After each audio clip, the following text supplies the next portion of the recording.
Hello, yes, 2 viewers. Most likely 2 people from my previously interrupted stream because for some reason the internet hates me. Perhaps Melvin Capital have taken over my connection.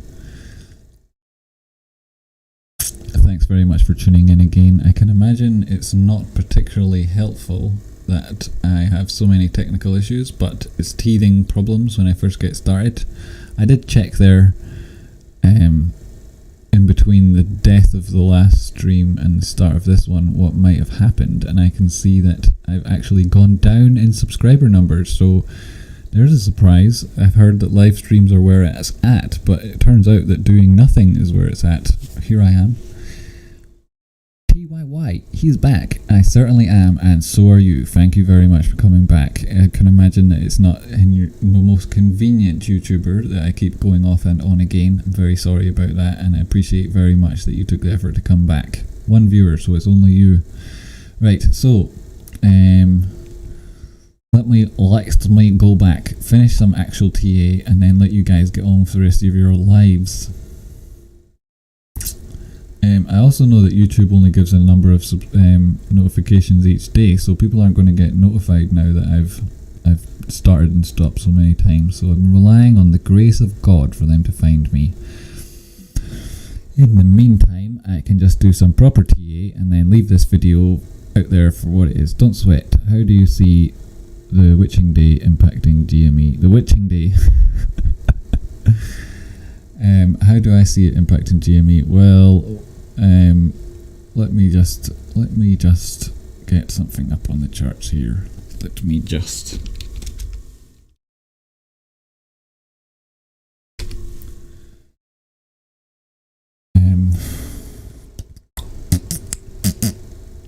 What day is today? Friday the 12th. Right, so Friday the 12th. You're talking about Friday the 19th? 3rd Friday of March, June, 3rd Friday of March. The Witching Day, of course, right? How do I see it affecting GME? This is a good question. How do I affect it? I think that it's good, right? The Witching Day stuff is very much overplayed, right? It's like a meme. Last trading session though, so it's important. And also, traditionally speaking, the reason I first found out about these periods in the market were because the market itself goes through cycles that are mostly based on human behavior, and one of those human behaviors is the behavior of the largest market participants, and those like I know from personal experiences is that from January to March you tend to focus on growth stocks. From March to June you tend to focus on growth and value, and then that tends to go back down again to growth again towards the end of the year. So there are like these normal changes in the market. Also there's the fact that large accounts without doing time analysis, they tend to do fund rebalancing in and around these sort of dates, right? Because it's quite costly to do it often, so they do it 4 times a year, and then at the end of March, on the last trading day when market's closing out, that'll be a good day for doing it, so you see a lot of activity around then. Also, it's one of the biggest days for options expiries in and around those times, and like index funds themselves also rebalancing around those days, so it's very, very, very, very volatile. What do I expect to happen to GME? Well, because of the nature of the way people have been hiding their short positions in the ETFs. What was that big one they hid it all in recently? CXM. Anyway, that big ETF that covers technology stocks that the hedge funds hid a lot of their shorting positions in. I think it was something in the region of 800% short. I suspect that because of that, it'll be a very positive day for GME. I also think that it falls in between like the 19th and the 23rd to 25th. This is when I'm expecting a good move to happen in GME. So I suspect that it'll be good. XRT, exactly, you got it. I suspect that this will be a good day for GME. But, you know, a good day could involve a lot of volatility where we also go down a fair chunk. So I would think that if you're trading GME and you're getting in and you're getting out, then you might want to look for a high before then, or the most recent cycle high before then, to get out and then get in again if you see it dropping around then. But that's a very dangerous, well, I mean, I say dangerous, it's entirely danger free. If you want to get making the biggest moves and getting on the highest volatility, then that's the sort of play you would take. But if you do, you're in danger of missing out on any upward move. And like I say, the upward moves are quite significant from this point, because there's very little resistance from where we are now to up to 480, and then there's literally zero resistance between there and around 650. And then if we ended up going on beyond 650, you'd be looking at $1,000 per share, and if that happens, you know, the short squeeze is on. Things are going to be real fireworks. So I would say that it'll be a good day to watch, and it'll be interesting to see what happens up to it the 2-3 days beforehand, 2-3 days afterwards.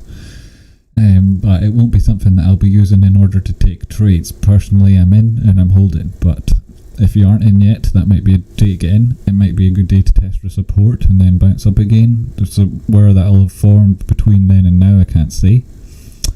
But we'll see. I've been looking at options for the 25th for a buffer for that final hour and potential run-ups the next week.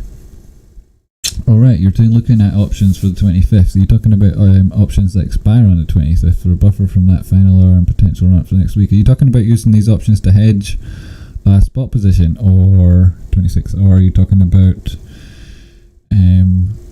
for a buffer from the final hour and potential run up the next week? Yeah, I expect there will be a run up to next week, so I completely agree with that part of the question. And I've been looking at options for the 25th. Yeah, I mean, it depends, right? Like when I mean, how do you choose your options when you're doing it? Like, I suspect you go on the same things everybody else, right? Implied volatility, around then will be massive on top of what we've already got, so there will be some positive moves. Like, what am I talking about? I don't know, I'm getting lost in my own words, and I haven't got my options to help. I can't do it at the minute because I've actually got lots of trades open there, so it would look bad, but I will also myself have a look at it, and then what's the day, the 26th? Well, I promised to do a live stream between then and now and give people who are trading GME on options my thoughts specifically on certain expiries, certain settlement dates, and what I expect to happen in and around them. I'll do that. I promise to do that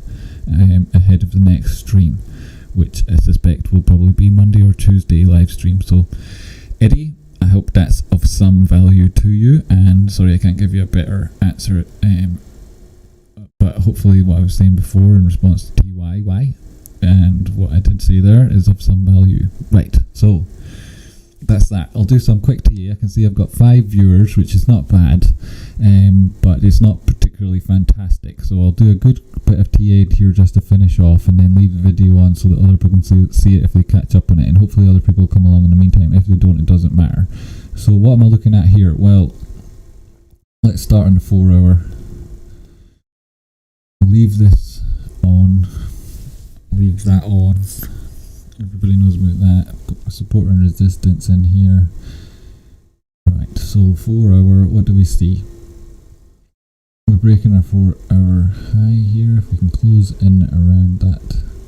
So you see that this 4 hour candle has still got 3.5 hours more or less to go on it, but these are bullish wicks. All of these are bullish wicks, even that one. This, what would you say? People would call that obviously a doji, but when you put it in context, the context being this, still not positive. Well, what do I expect to happen over the next? Much appreciated. You're very welcome, Eddie. Very welcome. Sure, I wish I could have done better for you, to be honest. Right, so I'm doing my TA. I'm not giving answers because I stick to my knitting here.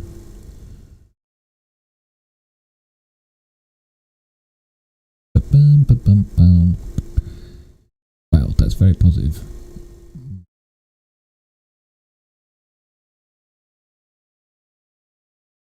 Right, let me double check that with this.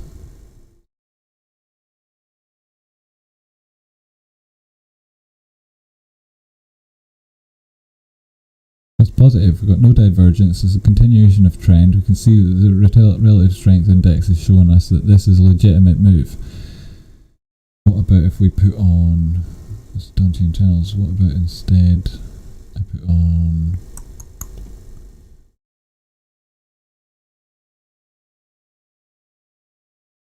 it's a positive display on the moving averages, even on this time frame. We're doing an hour, also very positive. Let's go down to the little mini ones and see for crack addicts what's crack is here. This is a positive cross. That's a positive cross there. Good retest.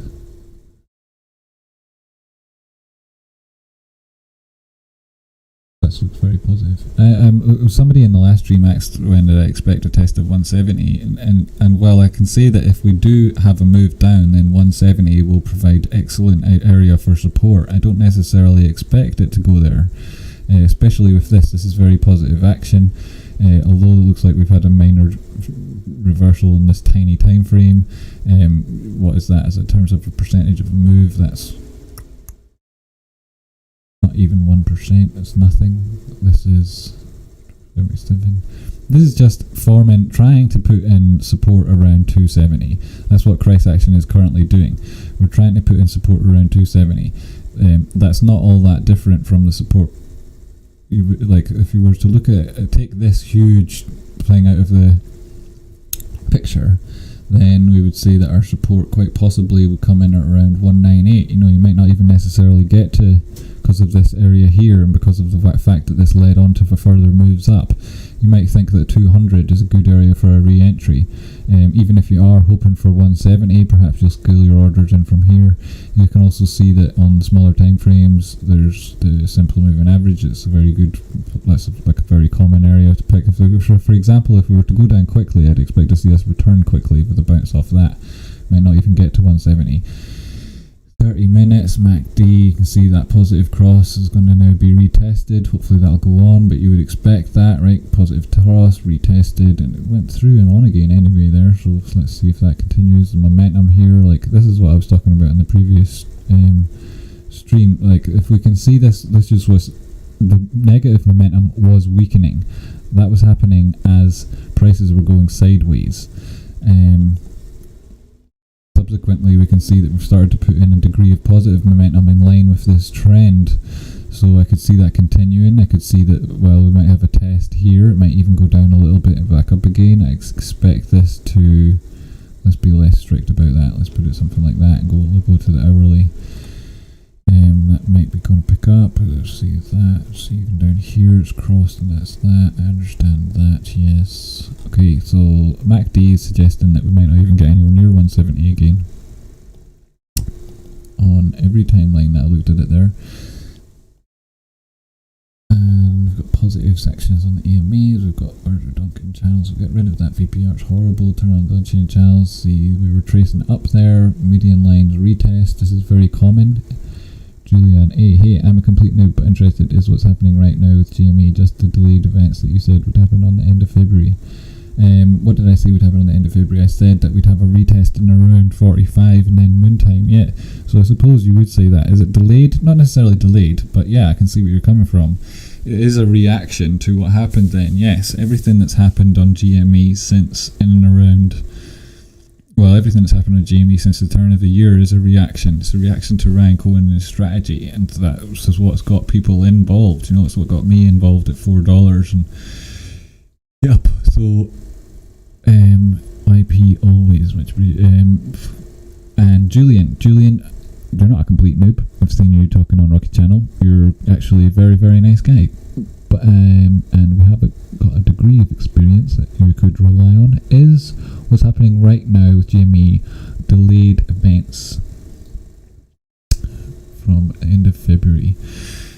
Yeah, so what was I saying at the end of February? That a lot of that would be due to failures to deliver, people being liquidated, large hedge funds trying to cover their positions, not being able to, and then hiding them in other instruments, which has left it so that those systemic issues that they face in their positions haven't shaken themselves out yet. and that this is just that narrative continuing. Certainly, yes, this is just that narrative continuing, but do I think it's over? By no means. I think that the ultimate end to this story will be a huge blow off top, a la Volkswagen 2008, 2009. I think that we'll expect to see shares even just before the short squeeze happens, just a combination of 2 to 3 gamma squeezes. Like this is at the minute, the way we're looking at it is we're in the second gamma squeeze. This is the second gamma squeeze. So the other one was the left hand of the fellowship. This is the right hand of vengeance. If you look to see a real short squeeze happen, a la what's been talked about on Reddit, then you'll look for 2, 3, 4, 5, 6 gamma squeezes in a row. So it could be that we don't see this until, not just the witching day, but in June, and maybe that witching day. It could be a summertime that we see the massive squeeze, and we ask, is the juice worth the squeeze? It'll be around June that we get our answer. But yeah, this is a continuation of the same narrative. Nothing has changed. People would be looking at the charts and say that the up and downs here is a material change, that we failed because we retraced so much. But actually, this wasn't representative of anything other than this wasn't people covering their positions that caused the price to go up like this. As we know, they hid their positions. This drop down was mostly due to the market being manipulated by the DCCTC or whatever they're called, via Robinhood and Co. Welcome back, thank you, welcome back everybody that's made it back. So do I think this is a continuation of the narrative? Yes. Do I think it's a reaction to things that I said would happen at the end of February? Yes, I think it is, but that itself is a reaction to things that happened around the turn of the year and ultimately due to Ryan Cohen's strategy on the board.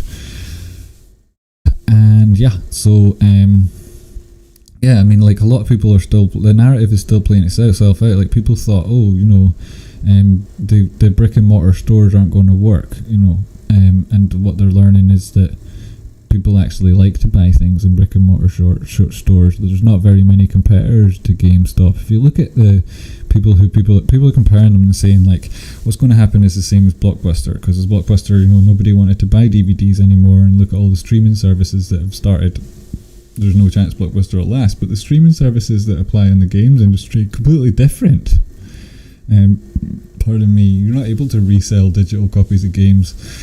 In the main, you're not really able to do that, and so why would you want to buy one of them when it's immediately worth nothing compared to buying a disc, which is also important. People like to take their disc with them to certain places. You don't always have an internet connection. The streaming from a YouTube video is quite difficult for my internet here to handle, never mind if I was playing a game, right? So having this always on connection, it's not always possible. A lot of games aren't played online, they're played repeatedly by people without an internet connection. And so yeah, I think it's material difference from GME and Blockbuster, just because we're talking about digital media and brick and mortar stores. That could mean all sorts of different things. So yeah, I spent 3 hours watching Wall Street Bets memes last night. I have issues. Haha. Yeah, they do have the best memes there at the minute. Well, I say the minute, but the last 3 months. I so hope the squeeze doesn't happen until June. It'll give me so much more time to average down. Yes, depending on where your entry is, it will help you average down. But the gamma squeezes that come before it might put us way up in the stars before that even happens. The short squeeze that I'm expecting is astronomical. I'm not joking when I say 69 grand. I'm very serious. And when I say $1,000 target, that's not a crazy. I mean, it is crazy. It is total madness. But at the same time, it's it's based on real things. It's based on real fib extension targets. Darren, those are getting to Hollywood tier now. The Warrior League of Legends. One got me. I've not bought into game streaming services. I've tried the PlayStation 1 and it's not great. Yeah. Personally, I haven't played all that many computer games in that long, and if I was doing it, it would be on a PC, but I understand that there's lots of issues with the PlayStation service, online streaming services, and there's different ways of putting it, right? But if you've got experience running various businesses, you'll know that a big part of it is your target market, right? And a large part of the target market for computer games is people between the ages of 13 15, 16, 17, 18, right? And you can't get an electronic payment system when you're 13. There's no one's going to give you a bank card, so you can't go on the internet and buy computer games. If you've got a PlayStation subscription and you're 13, you know your mum and dad are paying for it, or one of your family members, or you've been bought it as a present, or you've bought a card in a store in order to load it onto your account. And in order to do that, you need to go to a store. So because of the target market that represents the vast majority of people who buy computer games, the idea that the whole thing can move online a la Netflix is absurd, right? It's absurd. And people who tell you that, hey, this is Blockbuster Mark II, they're absurd. And they're best. You hear people saying things like that. What you're best doing is putting your headphones on, turn around, walk in the other direction, not listen to them anymore. So why do people think that streaming services are going to work when, for a start, the people buying the games aren't necessarily able to do it because they don't have a credit card or a bank card because they're not old enough? There's a huge problem facing those services. Secondly, you can't resell your games and stuff like that, so that's not going to help. And people like to have a hard copy of a game. You know, they like it. They also know that in future it could be worth a lot of money, whereas DVDs can just be reprinted. Games aren't like that. The companies that make them stop making them. People move on. And so if you look back, you'll see nowadays, like, well, you know, how much is a copy of the Highlander DVD worth? Shit all. How much is an original cartridge of Super Mario on the SNES worth? About the same price as a really expensive car. So, you know, value is a thing. And real products in real shops is always going to be a thing. Oh look, we got loads of chats and 11 viewers now. Cool. I spent 3 hours on Darren, what a flu, boom. Dead Poet Society, one the other day was class. I didn't see that meme, but I would like to see it. I might have to go and check them out myself soon. That was great, absolute classic film. True it was. Great actors, same about how some of the things went. I see all these promo code and game key websites that actually have a market for themselves. That makes me confident Gamestop could actually replace those sites just with the sketchy part. Exactly, right?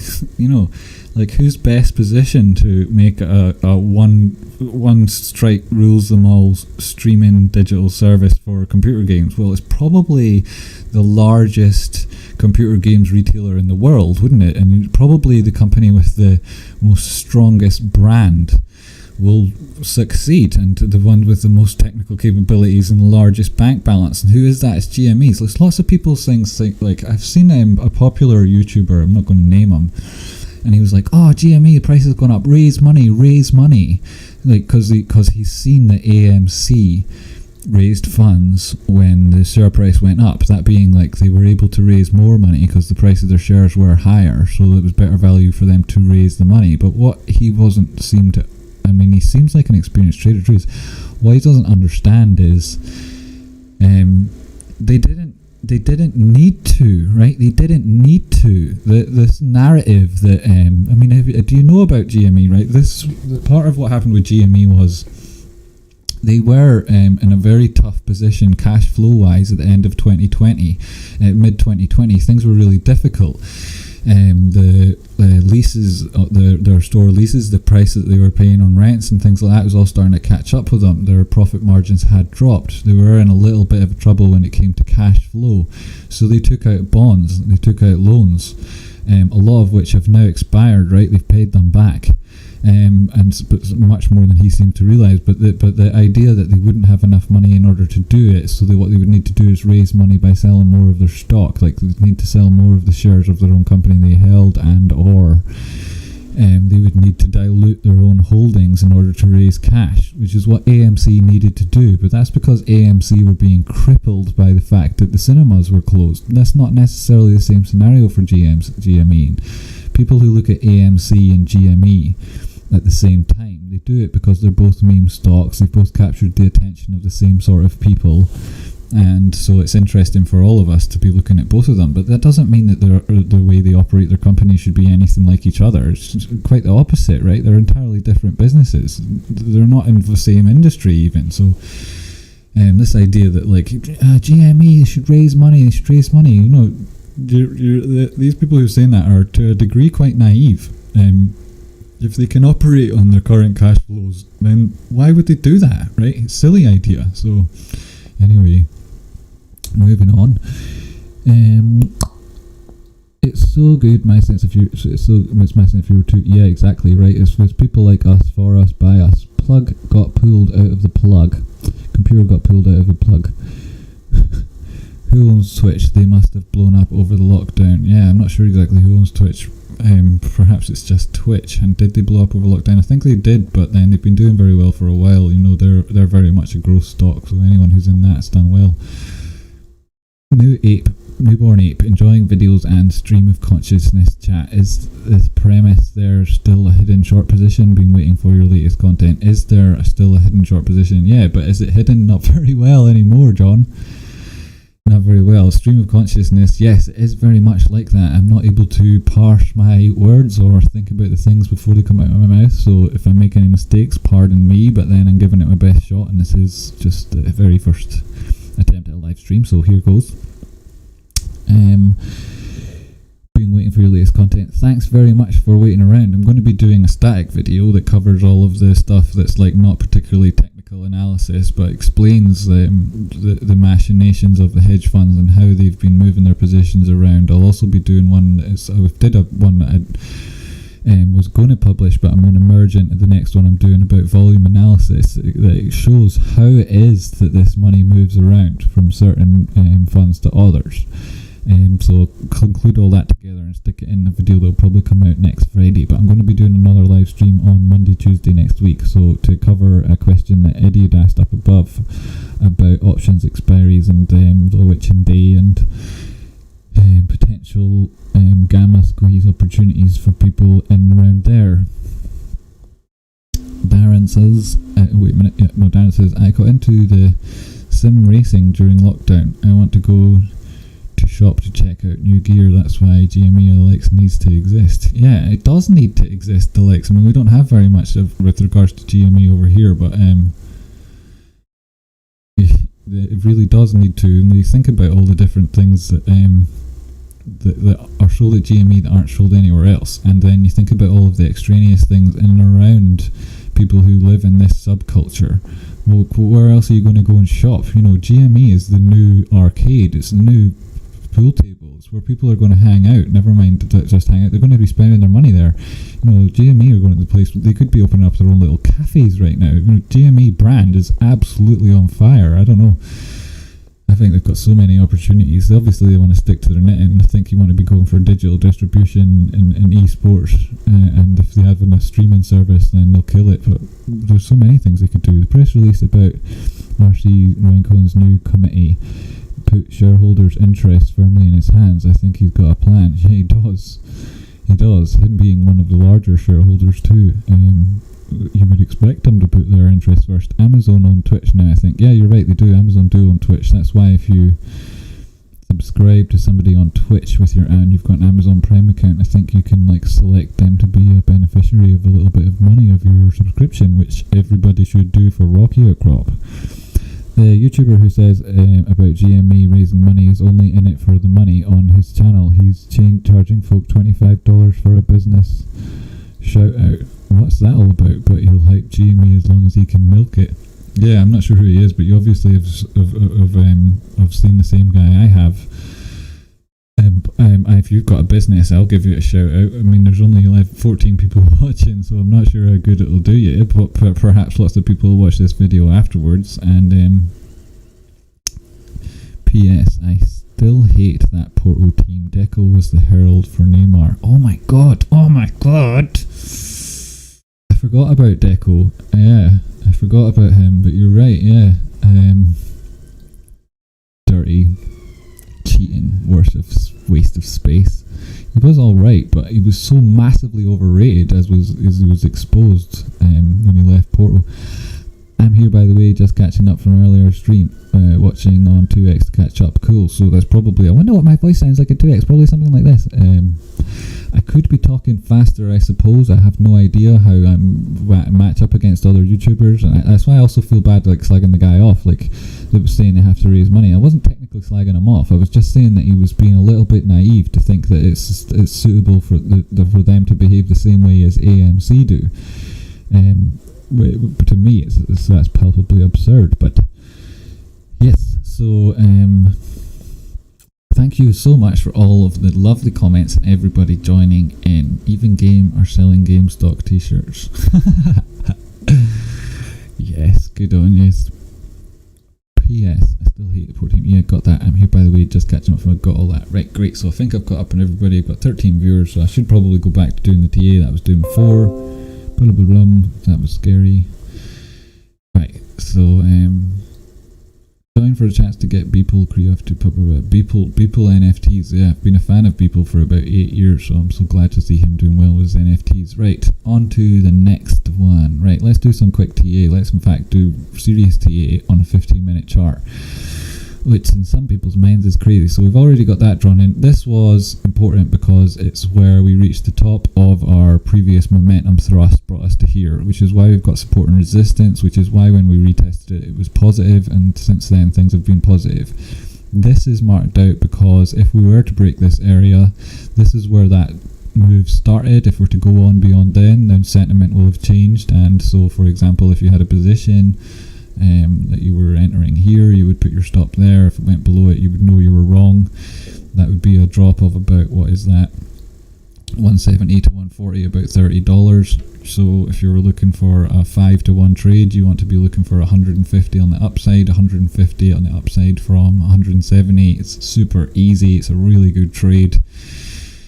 You'd just be hitting the top of the range again. I suspect if you go up in the higher time frames, you would see that there's our support and resistance here. Here's from it across over here. Yeah, so I mean, it's very unlikely that we would get to here and not go on and test our all-time highs.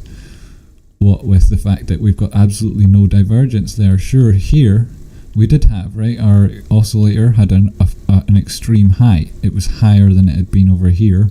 Our price was not higher, so there's a degree of divergence there that did not play out to be very much of a pullback. Sure, it was the one we talked about, it was the buy.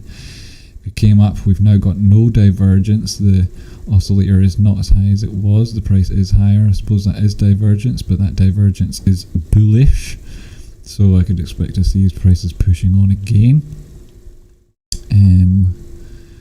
Who's still here? There's 14 people here apparently, I was learning.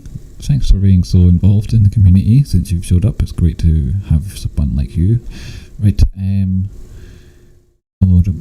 for display, buffer channels, for media 21. Right, so that's all good. I mean, the indicators I would use normally, that's all good. What do I think for this? See, like, I think this is very positive. Like, also, obviously, I mean, I'll try this tool, right? This is a highlighter tool that TradingView introduced, and for some reason they think it's for people that, like, why does it need to be so thick? That's absurd, and there's no modifying on it anyway. Delete. Why does they think that's better than this? I have no idea. Anyway, this is a test of the center line. It's in a move that went like that. That was a positive trend. As you can see, we had to drop out of the bullish control zone, overbought zone. That's totally normal, as you would expect. Things oscillate. This is why we have oscillators to measure the strength of trend. We can see that there is a degree of a trend line there. This is a 30 minutes, right? So a lot of people say this is crazy, and I'd agree with you. It's pretty crazy. There's a diagonal support and right line resistance support. If we recover that, which, you know, it's 30 minutes, so like if you just click on the hourly chart, you'll see that we probably haven't even dropped below it yet, of course. So we're just sort of testing this potential, but that's not a trend line. It's only got 2 touches, so you need 3 to be for real. 4 hour, it's just a parabolic move upwards. There's nothing wrong with that. There's no negative trend there to worry about. Above the EMA, that's positive, so that's all very positive still. If we look at, we've already covered that, and it turned out that was, as we expected, a higher high on this. With prices going on, we want to see a third one. when that was happening. We also wanted to see this either retest and bounce on, or, which is quite likely, it turns over, crosses down, this period of momentum still manages to go up, and prices don't drop, they just peter sideways, very possible. Yes, so that's what I'm expecting to see. And what timeline are we on here? 4 hours. So the 4 hour, like what you'll be looking for in the most simplest sense is the support and resistance on this timeline. It's marked out very well by this wick either side of this body. So 350 and 170. Right. Like, this is absurd, right? 350, 170, you're talking about nearly 100%. Right. And dropping down again to 15 minutes to see if I was going to take a move and I had to enter in the next 15 minutes, what would I do? Would I go short or long?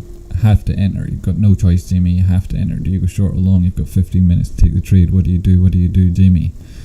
I'd say this is negative. We crossed here. But we're above the 200, I know that. We've got a positive trend here, I know that. I can see that. Also, we've got confirmation on the... I actually had to get it right that I've got the...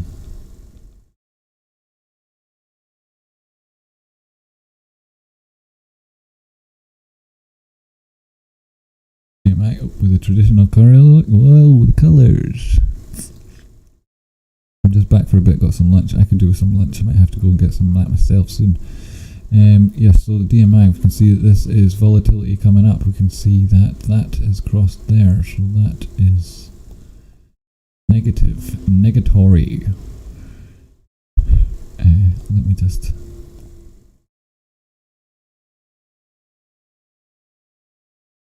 Wrong, this should be green. This is a negative cross and it's coming in at a period of volatility. You may see this flash in the background and then we will see that the prices will change. But can we predict that that move has already happened? Well, we can see that this was that downtrend. We can see that we've been caught by the 21. We can see that everything's very positive. We can see that although that says that, that's already happened. And although that's putting down, we did predict that would happen. We did say this was likely. And we can see that that's dropping off. We can see when you go to the 30 minutes that it's actually quite a hidden positive. There's the test. Is it positive? Is it successful retest or not? Let's double check on the hourly. We can see that, well, the negative trend started a while ago in the hourly. Is that playing out? Is it played out? Well, if I had to take a trade in the next 15 minutes, it would be to enter immediately, and it would be a short, and it would be to close it at 258, but seeing as the price is currently 276, that's only a $20 move. That's a 1% move. That wouldn't even cover your fees for taking the trade. So I couldn't go short even if I wanted to, even though the charts are telling me that you could potentially, if you had to enter a trade, long or short, that maybe on the balance of probabilities it would be better to be going short. The best that I would expect to get from that is only to cover my own fees for entering the trade. It would only even cover one side of it. It wouldn't cover getting out again. So it would be, the only reason I'd take that short would be to cover a long I already had, and the chance that prices went down in order to preserve the value of my account until such times as I closed it, and was hoping to be then exposed only to the upside again. So if I had to take a trade right now, I'd be saying, well, alright mate, I'll take it, but I'm not going to make any money on it, and it would be a short. And that's the best that someone shorting can hope for, is to come out of it break even with the move. So I wouldn't, so the answer has to be long, right? I mean, it has to be, because you can easily put in, you've got your support and resistance. You can see where you would be caught. You would just put in, if I had to take a trade right now and someone was going to shoot me in the head if I didn't, I'd say like, well, you could take a short, but you're not going to make any money off it. The best that it'll do is cover a long. In that situation, potentially you could take it and close it yourself at a loss, or down here at a small profit. But it's just so dangerous. Shorting this right now is for lunatics. So no, I wouldn't take a short. I'd take a long. I'd go long. I'd take a small long here. I wouldn't put a stop loss on it, because I'd be expecting to enter again here, and then a stop here. So yeah, I'd go long.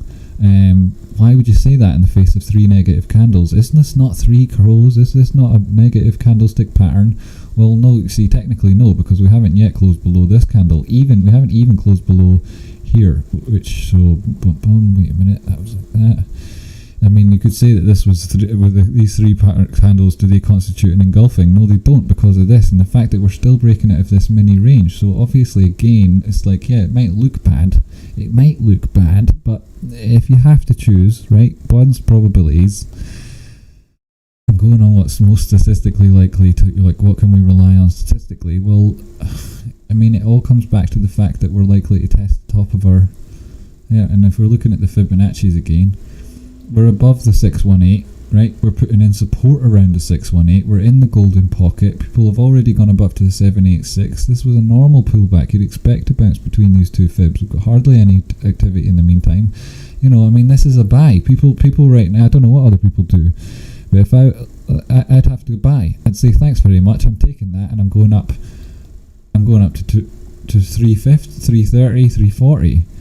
That's what I'd say. Then I'd say once you get there, I'm not even closing that there. Actually, I'd be looking for it to go test 420, 420, folks, 420. So yeah, I mean, for every reason, technicals, profit on the table from any potential move from this area, our oscillators, and the mean value of 420. I'd go long. So that's what I'm saying, that's what my technical says, and we all know the due diligence is buy, hold. So yeah, I mean, I'm positive, and my technical analysis is positive, so that's what I'm going to go with. I'm also going to check out soon, but I'll read the chat, catch up with people and see what's happening here, and before I go and check things out, because I know that later on today Rocky has a live stream, and it's very important that I am there for that, because he does the best TA on YouTube, and he does it on a lot of different things that I'm trading at the minute I'm very interested in. So let's see what they say in the chat. Probably missed some stuff, but I'll try and catch it. No, not bad at all, not missed anything. PS, I still like the port team. Same here, just catching up with my other on. Hello. Always learning, I'm back for a bit, just got some lunch. I want some too, I'm guessing long. You guessed right, the Dead Money All-Stars. You guessed right. Somebody give that guy a medal. That's what I was thinking. Not enough upside for a short while it's still going sideways. Exactly, there's not enough upside for a short, and there's far too much risk. You know, where do you put your stop in on a short? You know, like, it's here, right? Which means you've got a move of 270, 350. You know, you'd lose so much money on a stop there, and there is no upside. It's just like a total gamble in play. Sure, it could turn out that would make people money, but you, over time, trading like that will get you wrecked. When I say time, I mean just a couple of days is enough time to get someone wrecked doing that. So very good spot. Dead Money All Stars knows what he's talking about. This is the thing, right? It's the risk reward ratio. That's what I was thinking about. Not enough upside for a short. That is like the core of a really good trading strategy there. You understand exactly what you're talking about. I'm 8 minutes behind still. Sorry for the spoilers. Was a total guess though. Haha. Well, it was a very good guess. You know, and give yourself credit, right? It was a very good guess. Everything's a guess in life, really. So that said, this doesn't seem like a great entry for a long either. Yeah, exactly, it doesn't. The best entry for a long at the minute is 170, as I've been saying since the start of the first broken stream. 170 is the best entry for a long. Right at the minute, I'm not particularly interested in trading it. I wouldn't take a long from here either. You know, I was just answering it like if somebody had a gun to my head, what would I have to do? Well, it would have to be a long, because I could manage it better. But you can't manage a short here. Got a $60 to $70 no man's land before you would be able to know for a fact you were wrong, and then even then you aren't wrong, right? Like, you'd be much better off taking a short from here and hoping for a retest of where we are at the minute, or down lower. And even then, why would you do that? You'd be shorting it in the middle of, like, a middle of a fib zone, where there is no support and resistance, where you're already be outside the on-chain channels. You'd be, I mean, even that's even crazy, right? This is why it's so dangerous to go short on a stock like this, especially since here. Since here, there'll be plenty of people closing longs and re-entering, closing longs and re-entering, up at here, up at 450, 420 even, closing longs, re-entering.